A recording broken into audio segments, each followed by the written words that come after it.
Matt Delvecchio here, specializing in home care, elder care planning, and the senior living industry. Thank you for tuning in. Hope you're enjoying your Sunday. Did you know that November is Children's Grief Awareness Month? And joining me on the line are two hardworking people to put the topic of children's grief on the community agenda. I have Jon Reider, who is the CEO of Myra's Kids Foundation, which is a nonprofit organization that offers programs and supportive services to bereaved children and their families. And I also have a person whose voice our listeners probably know. I have Corrie Sirota on the other line. She was the co-host of Life Unrehearsed, as you probably know. She was with me for 5 years on the show. Corrie is the clinical director at Myra's Kids Foundation. Welcome, both of you, to Life Unrehearsed. Thanks, Matt. Good to be back. Great to hear your voice, Corrie. And Jon, how are you doing? I'm doing great. Thanks. Nice to be back with you, Matt. Well, thank you for taking a little time. November is a big month for you and your team. And Corrie, I'm going to start with you, okay? And I'd like to ask why it's important to talk about children's grief. Oh, gosh, this is such a long answer, but I'm going to try and be real quick. The simple answer is that children are often the forgotten grievers. In an effort to protect them, we don't want to talk about difficult topics, or we want to shield them. So, in fact, that's why we don't talk about it, but it's actually the opposite. When we don't talk about death with them, we actually leave it up to them to fill in the blanks, and we all know kids have very vivid imaginations, so you can only imagine the narratives they conjure up, and they're usually far worse than what actually happens. You know, we just had Dr. Tamara Sussman on the show talking about advanced care planning. One of the things she brought up is it's difficult conversations, and likewise with children's grief, perhaps even more difficult. And Corrie, you've taught me so much through the years as we drove in together for 5 years straight on Sundays. People have ways to express things when it comes to grief, and might not be the proper way. There are alternative ways. In fact, it's such an important subject. Just as a mention to our listeners, in the month of December, I'm going to have you back on the show to talk about what not to say to people grieving. But can you give us some examples of what some people are saying and alternative ways of saying it? Well, I think people, in an effort to be kind and supportive and want to make it better, use kind of what I'll say platitudes. So they'll say things like, everything happens for a reason. And really what we should be saying is everything happens and some things are random and devastating. Or they'll say things like, I know how you feel. No, you don't know how someone feels. Only they know their grief is very unique and to their own. Or you need to be so strong. Well, I had a client once say to me, what do I have to do, lift a refrigerator? It's so difficult, and you've taught me, even if you do know how they feel, it's not what you should be saying, because everyone's grief, as you say, is their own way of feeling it. And what should you be focusing in on, Corrie? Well, more about not so much call me if you need anything, which is something that people very often do. And with kids, they kind of assume if they're seem okay. They look at how they're acting just in general, and some kids are much more verbal. Some kids' behavior is the language of emotion, so they won't ask you for something. So call me if you need anything, or let me know if you need anything doesn't help. Right.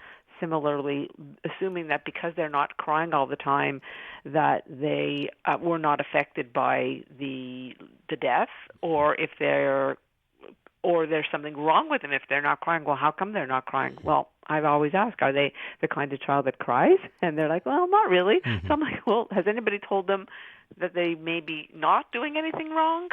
So those kinds of things are important to look out for their behavior. Listening to Life Unrehearsed, Matt Delvecchio here, talking with Jon Reider and Corrie Sirota from the Myra's Kids Foundation. November is Children's Grief Awareness Month. And Jon, I'm going to bring you into the conversation here. You are the founder and CEO of Myra's Kids Foundation. What does the foundation do to help children and their families?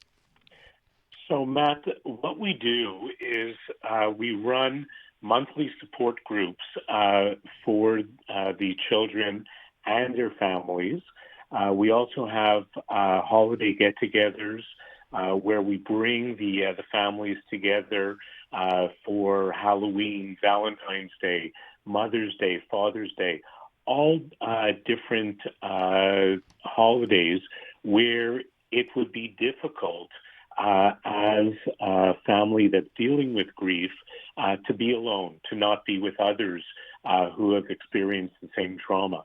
So we run on a full year basis, and everything we do for the families, for the children, is at no charge to the kids, and that's a main part of our programming. Our biggest program is our 3 and 4 day summer camp for grieving children, where we bring them up to a camp in the Laurentians, and we really give them 3 or 4 days. It's 3 days for the younger kids, 4 days for our oldest campers, and we give them the opportunity to be together and honor the memory of their loved one, also have fun camp activities, and we have a lot of grief activities as well. And it's all about the common thread that's going through all of these kids, where they've all suffered the trauma of a significant loss in their family, and they immediately connect with each other. And what it does is it gives them the immediate feeling that they are not alone. Our objective is for no child to grieve alone. And so everything that we're doing is based on this objective. We want them to be able to connect with others that have to deal with their grief as well. Talking with Jon Reider and Corrie Sirota from Myra's Kids Foundation about how to support bereaved children in recognition of Children's Grief Awareness Month. Jon, we're quickly running out of time. I know you've created a mini documentary. Very interesting. Tell us about it. So this year, for Children's Grief Awareness, we wanted to do something very special. And what we've done is we have a new initiative, which is our mini documentary, created by teens for teens. So we have our oldest campers who are talking about the impact of grief. And in this 20-minute documentary, they talk about what grief has meant to them and how people that they are dealing with on a daily basis can help them in their grief. It's very powerful. It's an incredible documentary that was created, and we're bringing it to high schools to show it to other students to really bring awareness to them. And I think that the vehicle of having the teens talking about their grief and talking to schools is the best way to get that message across. Something called The Missing Piece, a great initiative. We got about 10 seconds left, Jon. You've got an important event this Thursday, November 21st. Can you quickly tell us about it, or Corrie, one of the two? Go ahead, Jon. Okay. We're going to be lighting up the Ferris wheel in the Old Port. Nice.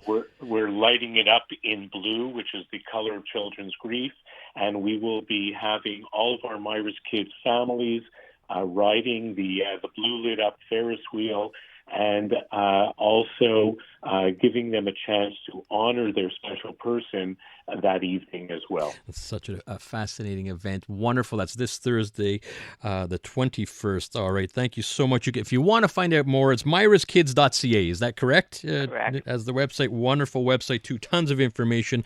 I want to thank you both, Jon and Corrie. Pleasure. Thanks, Matt. Thank you. It's Jon Reider, who's the CEO of Myra's Kids Foundation, and Corrie Sirota, my past partner in crime here on Life Unrehearsed. And Corrie is the clinical director at Myra's Kids Foundation.